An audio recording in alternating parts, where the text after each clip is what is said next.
Welcome to blackpenredpen.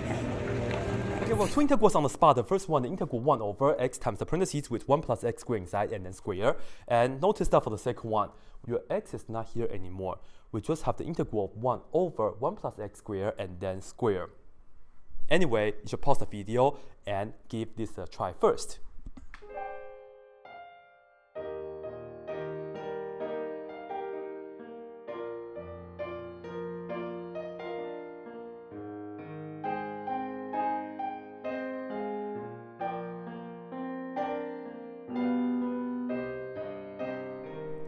Okay, both of them are rational functions. Therefore, maybe we can try to use the partial fraction decomposition for both of these integrals, right? Let's look at the first one right here. Notice that we have two things multiplying, namely two factors. The first one is x. The second one is an irreducible quadratic factor, 1 plus x squared. And this right here, well, it's being repeated because we have the second power. Anyway, this is the general setup for this right here. Well, the first factor is x. So we just put down some constant over x because this is just an x to the first power. It's linear, so that's good. So traditionally, we'll just use capital A for the first unknown constant, a over x, like this first. And the next, we'll add with the second fraction. Because this part, it's been repeated twice because of this second power. And to do the partial fraction for this, we have to build out the power. So I'm going to write this down as 1 plus x squared, and then to the first power right here first, okay? And because this is a quadratic, on the top, it has to be 1 degree less. Namely, this right here has to be a linear. And I used a already, so I'm going to use bx plus c, okay? Once again, if this is a quadratic, on the top, it has to be a linear.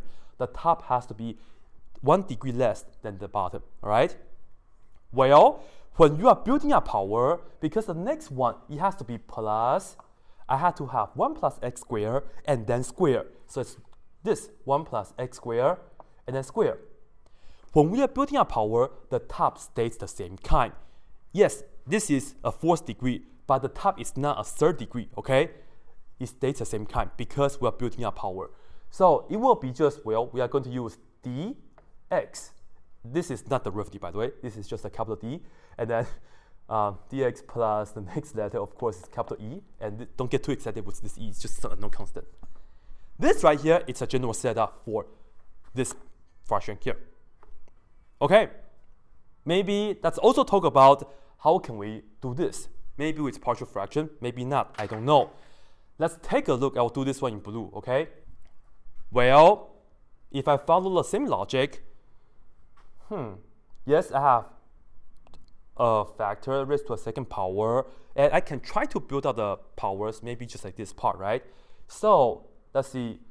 If I do parentheses 1 plus x squared and then to the first power, on the top, as I said, we'll follow the same logic. I will have to have a linear, and I'll just put down ax plus b, right?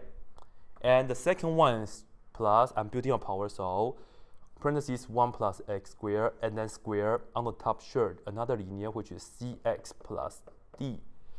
Let's take a look of this one and this one.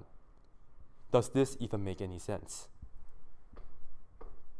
No, because if you look at the left hand side and the right hand side, notice that this is exactly the same as that, right? And you can automatically say A has to be 0, B has to be 0, C also has to be 0, D is equal to 1. This is extremely redundant because the denominator is exactly the same as that. Therefore, this part has to be all 0, and this part also has to be all 0, D has to be 1. So you have a really redundant equation. 1 over parentheses 1 plus x squared is equal to 1 over the same denominator, 1 plus x squared and then squared. And if you try to do it this way, of course, this is the same as that, so it doesn't help us at all, right? So unfortunately, partial fraction doesn't work for this. So I'm just going to erase this right here, right? Unfortunately, it just doesn't work. So what can we do with that though? Well, why don't we focus on this first, and in the next video, I will talk more about it. But I will give you guys a preview first. We can actually use tricks up to get this done, all right? But today, in this video, we will see the hardcore partial fraction for that first, because we have A, B, C, D, and E, right? Okay, so here is the deal. I can use quadratic method to get A, and you see, because X right here, right? And we also have X right here. To get A, I just have to come back to the original, cover the same denominator. It's linear. I can just cover this. I plug in X is equal to 0, because when I plug in X is equal to 0, I can make this hand equal to 0.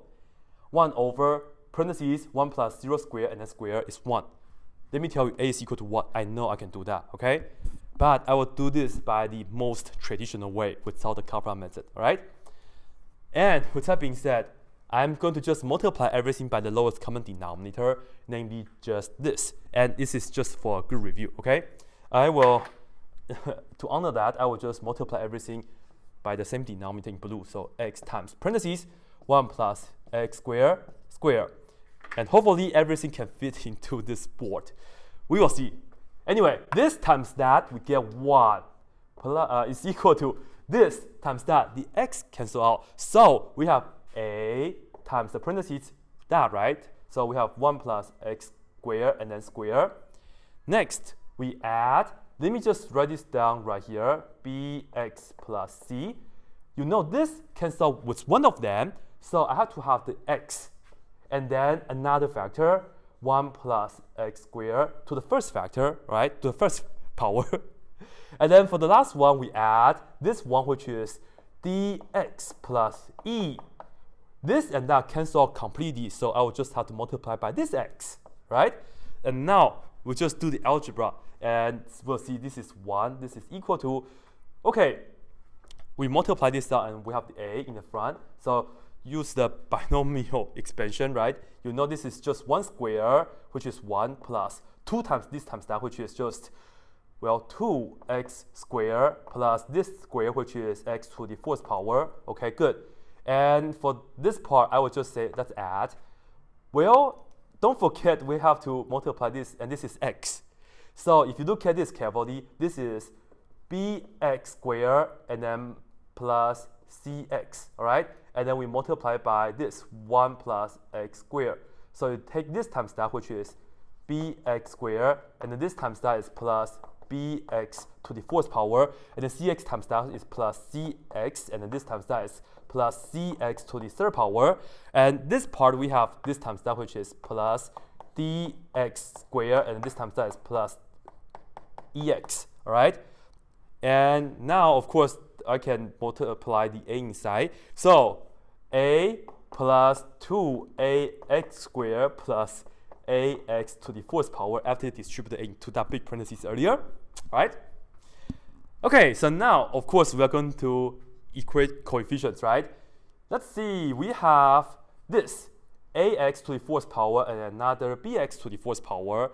So you know, well, let me just write this down. This is 1 equal parentheses a plus b, and then we factor out the x to the 4th power, put it at the end like this. And then let's see, we have the 3rd power right here, so that's just one term, which is plus cx to a 3rd power. And how about the x to a 2nd powers? Well, we have this. This is plus 2ax squared plus bx squared and then plus dx squared. So plus parentheses 2a plus b plus d, and then that's x squared. And how about the x term? Well, let's see. This is cx and ex. So that's plus parentheses c plus e, and we multiply by x at the end. And lastly, the constant is the a. So this is the a part. So we plus a right here at the end. Haha, look at. On the left-hand side, we just have a constant. This is just 1. Namely, a has to be 1, isn't it? You see, this is the only constant. The other ones right here, they all have the x to the whatever, right? So constant term a has to be 1. And now, let's see. Let's just start from this now. This is a plus bx to the 4th power, but on the left-hand side, we don't have x to the 4th power. That means I must have a plus b equal to 0. But we know a is equal to 1, so 1 plus b is equal to 0, namely b is equal to -1. Okay, so done. Well, next one, let's look at c, x to the third power.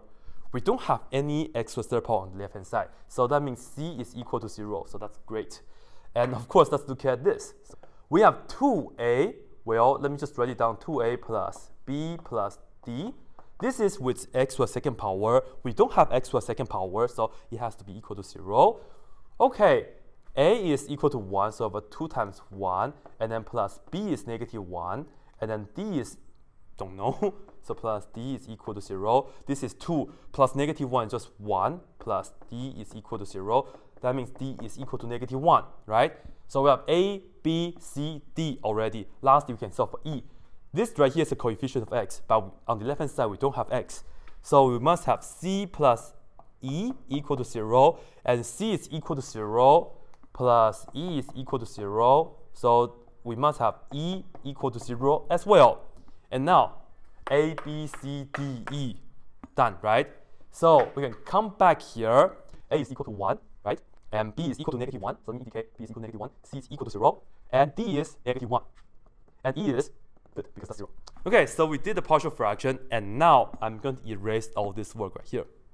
Okay, so now after we have done the partial fraction, here is the actual integration part. So we'll just integrate this, right? And of course, let's put on dx. Right here, we pretty much just have to integrate every fraction individually. So we are going to integrate this guy, likewise the second one, and of course the last one, right? And now let's see what we have. This is just the same as saying the integral of 1 over x, and let's have the dx right here. And for the second one, we have the -1 for the b times x, right? And on the top, that's all we have because c is equal to 0. And let me just write down the negative right here, and we have the integral with the x on the top. And of course, this is the -1, if you would like.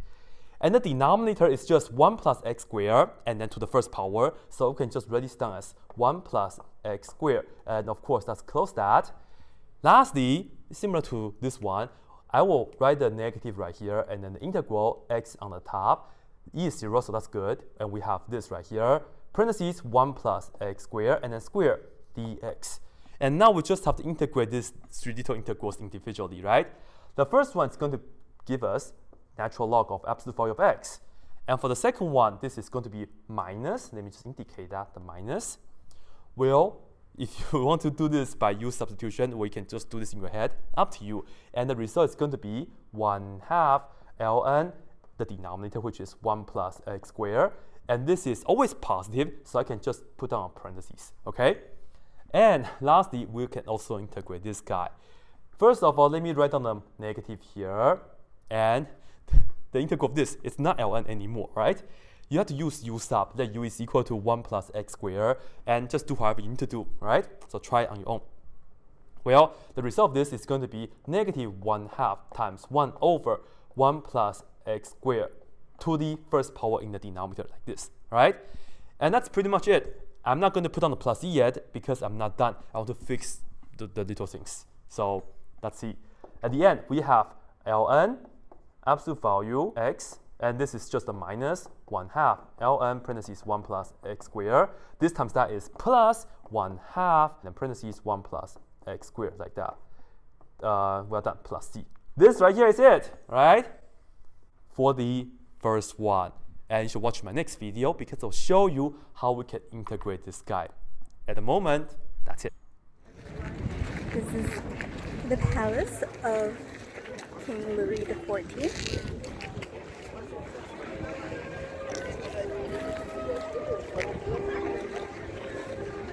These are the gardens that